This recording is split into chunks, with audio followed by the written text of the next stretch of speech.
So this is a Avalon Gen 2.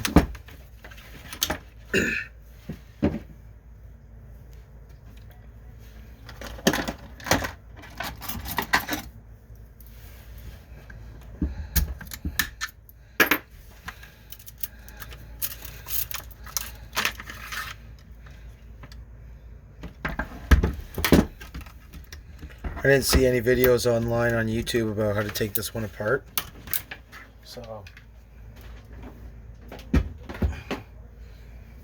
figure I might as well make a video about it. It's going to be pretty standard because it's a version 2 and it's an M4, but just in case there's any small little gimmicks.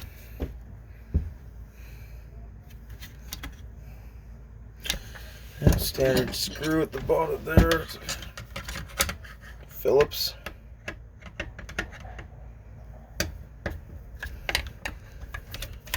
Good thing I got this 12-inch screwdriver, or else this would be a pain in the ass.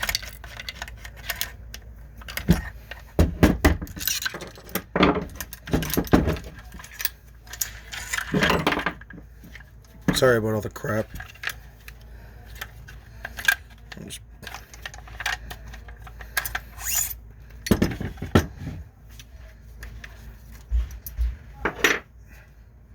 So you just unscrew the screw, pull the wire back out of the stock, drop out the little assembly here, put it off to the side. Pretty easy. Now you just kind of poke that right through. Which I'm going to change. I'm going to put some Teflon in that or it's going to fall apart. Now you're going to want to push down on this to release this. So just get something small, push down, pull out at the same time. Now you got these bottom screws. These are torque. I got one of these Mastercraft.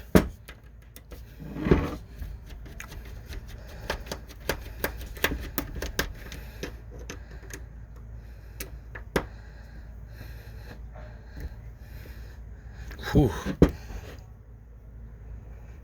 Oh, I don't want to strip it.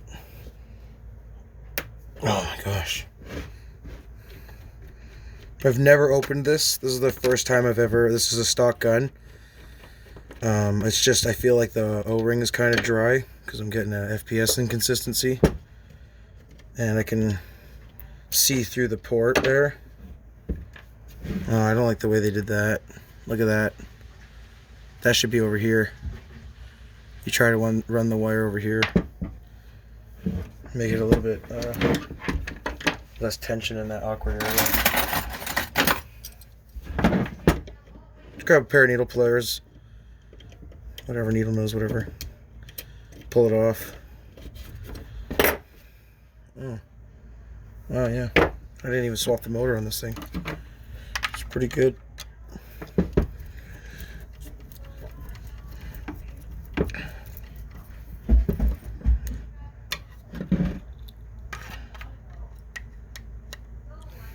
There's 2 screws right at the bottom in there.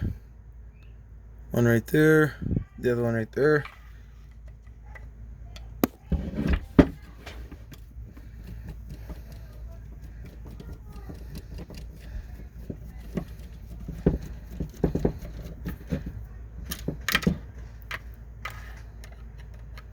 What I try to do is leave the screws in the grip just so I don't have to feed them back through again. It's kind of tricky, but just be careful when you're pulling the wires out too. You don't want to yank because you could pull these little motor connector things off.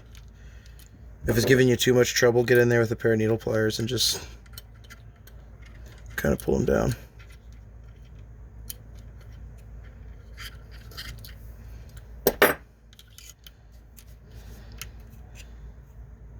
Shim fell in there. Okay, once you've got your gearbox to about this point, take your motor, put any kind of small pins, anything you feel like you're going to lose. You just try and keep your plate like this off to the side here.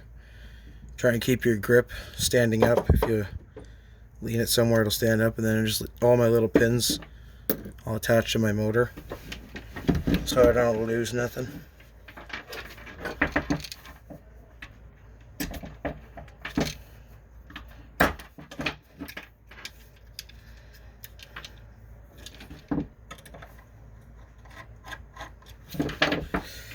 A little bit bigger. Just a little bit. Nope.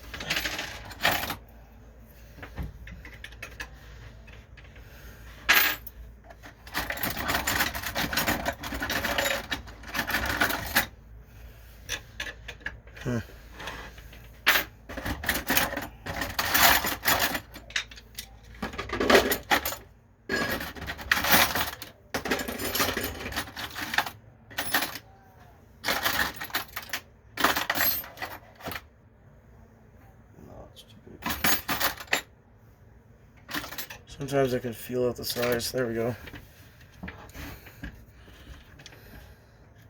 Now this is probably the worst magazine release I've ever had to deal with, because I had to open up a Avalon for a buddy of mine and he wanted to swap this out. Oh my god, what a nightmare. So you take off the screw.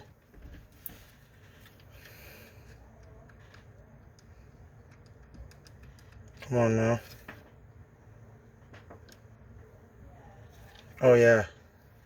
Then, this is the worst part. You have to hand push and twist the knob.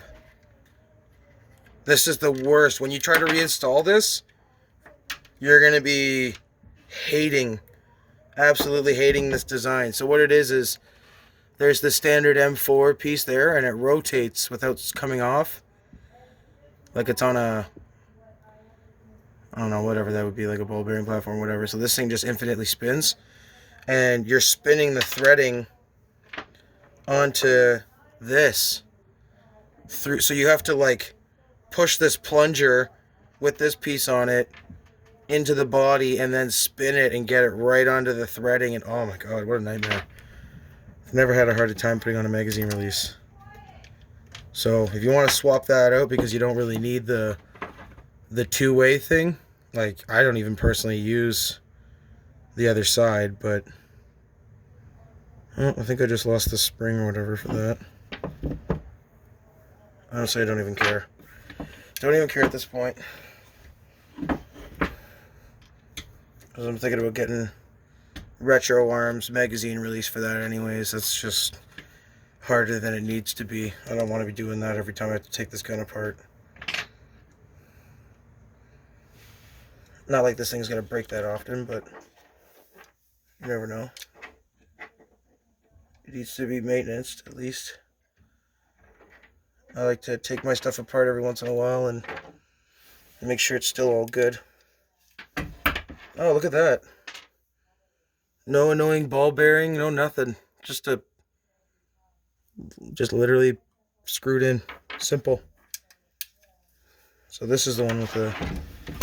So now I'm going to take all my little pits and I'm going to throw them over here by the motor. Even my screw. Put this better in the frame. My back hurts leaning over here. I'm going to grab my chair.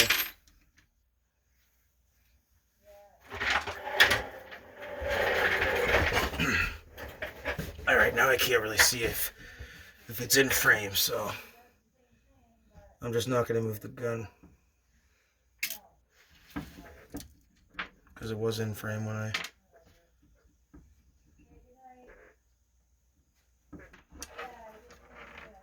Alright, here we go. Oh, goodness.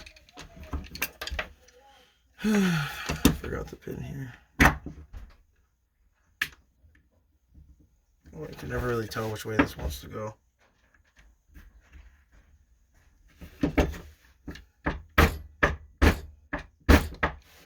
Usually it goes out the way that the other pin goes out.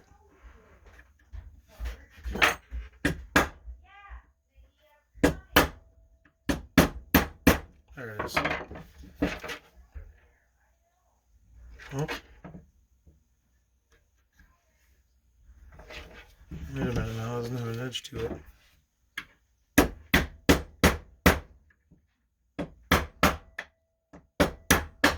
There we go. There it is.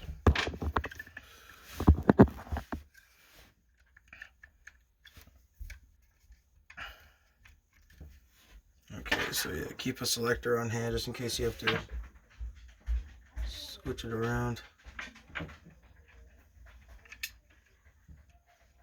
To get it out, you might have to switch it to semi. Like I said, this is kind of my first time doing this exact gun. I did do one like this, but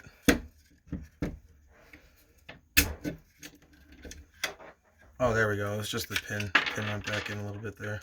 Oh, gear fell out. Oh, hopefully I can figure out where that went. Oh, right here. Oh crap, but which way was it facing? Whatever. That's something you figure out when you go back in. Okay. Kind of thin wiring. Hopefully it's silver on the inside there. Okay, so it's out of the receiver now. There's the cog that goes on this side right here. It sits there. You just have to make sure that when you're putting it together, you see how it makes this, because this has a divot.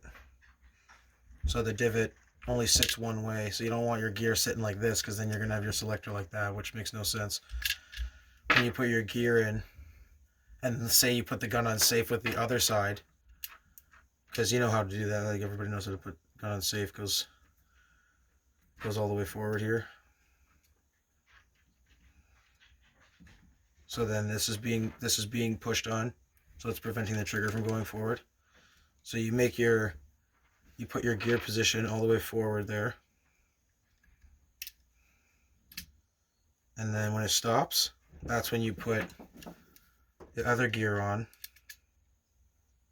And you put it in the position where it'll line up with your safety. So when you throw safety on the gun, it should look like that. So, pretty simple system. These are made of a really, really nice metal, not cheap pop metal. Like, I'm not going to say any brands names, but this is actually really nicely made. It's very simple, just kind of like push on. There's no fighting to get it off. That might pose a problem putting it back together. It might just fall apart, but I was kind of able to hold it with my hands, so we'll see. Other than that, it's just a basic VFC gearbox. Very nice logo. You know, void warranty sticker still isn't broken, so it's still brand new, as you can see. I've never really seen inside one of these myself. They feel fantastic, though. Quick change spring guide. I did not expect that, actually. Did not expect that. So push in, twist, and release. Oh wow, ball bearing. Nice short spring. I really like short springs, because you only really want the spring to be about the length of the gearbox. When your gearbox is sitting in storage, if you have a spring that's like this long, what it does is it stays compressed, and that can put wear and tear on, like a unnecessary stress on your gearbox in storage, and then when you go to shoot it, it just becomes like weaker over the years. But unless you have a good build here like a VFC, these are very solid gearboxes.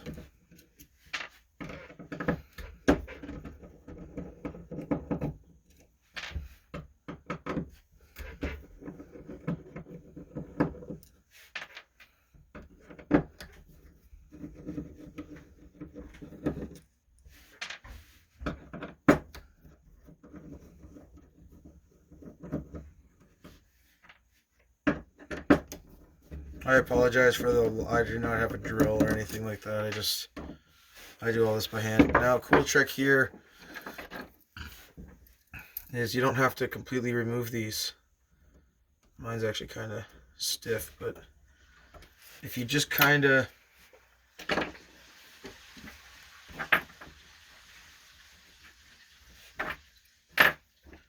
where is it here? If you just loosen this one off just a little bit.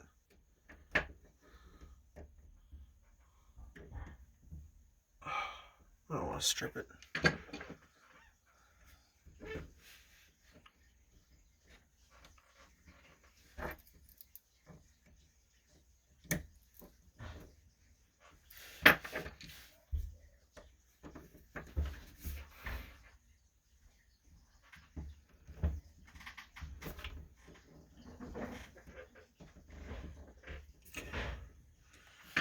Actually screwing out. There we go. So you just kind of like loosen this off a bit. You push down, push up, and it goes over that little, there's a little bump right there. This way you don't have to remove this, because this thing is a nightmare to remove. And you don't want to remove this push washer or whatever it is too many times, because that's going to lose its grip. Then you have to go down to the hardware store and find the same one. It's just, I don't know. I just avoid that. Leave it on there once.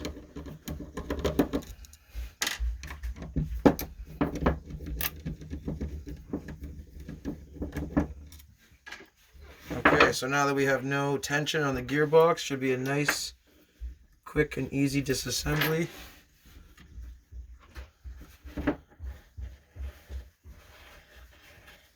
Oh, someone is down there.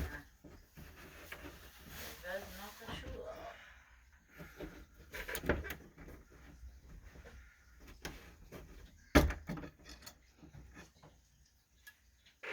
Oh wow, look at that, came right off. That explains a lot. Would you look at that? Came right off and just completely destroyed right here. So, not a good sign. Alrighty, looking the size, I'm looking the likes of that MOSFET. It's pretty gosh darn cool. Wow. What a nice piston. Look at that. Nice, eh? Good. Nice reinforcement. Half and half. Not too much weight. I like that. I'm not in love with the aluminum piston head, but whatever. Could deal with it. I prefer the Lonex POMs because they have better adjustment for the angle of engagement. Plus they're just lighter weight. They're much nicer. VFC gears. Oh, no auto shim. They took away the auto shim. That's nice. But there's no shims at all, which is kind of weird for VFC. What the heck? There's no shims on this, and there's no shims on that. Hit me in the head with a wiffle ball bat. Okay, well, I guess the disassembly video is taken, so I will upload an assembly video when I get to that. I will also film the cleaning and the re-grease and all that stuff. Just to kind of not really show anybody how it's done, but more just to kind of show you what I do and how I do it. I'm going to go over all these parts individually and grade them. Oh, okay. So, see you in the next video.